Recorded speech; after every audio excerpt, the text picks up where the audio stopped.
In today's video, I'm going to teach you how to import Fig file to Figma.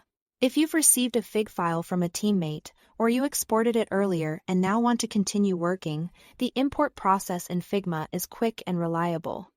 I'll walk you through it step by step so you know exactly what to expect, along with a few tips to keep everything smooth. First, open Figma to access your dashboard or file browser. You can use the desktop app or the web version in your browser. The process is the same. On the home screen, you'll see your recent files, teams, and projects. Make sure you are in the right workspace if you collaborate with multiple teams, since this is where your imported file will land. A stable internet connection helps, especially for larger files because Figma uploads and converts the file in the cloud. Next, locate the import button in the top right corner of the file browser. It's on the home view, not inside an open design file.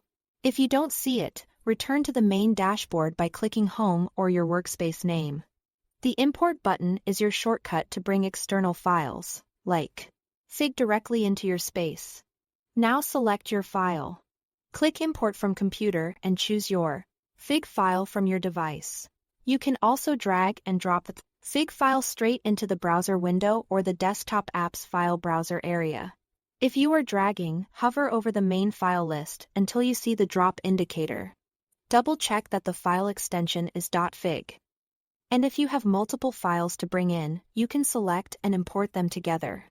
Larger files or files with many components and images may take a bit longer. So give it a moment. Finally, complete the import. You'll see an upload and conversion progress bar. When it reaches the end and shows a green check mark, click Done. Figma will place the imported file in your current workspace, usually near the top of your recent files. Click it to open and start editing right away. If Figma flags missing fonts, you can install those fonts on your system later to match the original design. If something seems stuck, refresh the page and check your connection. Then try the import again. That's it. Thanks for watching.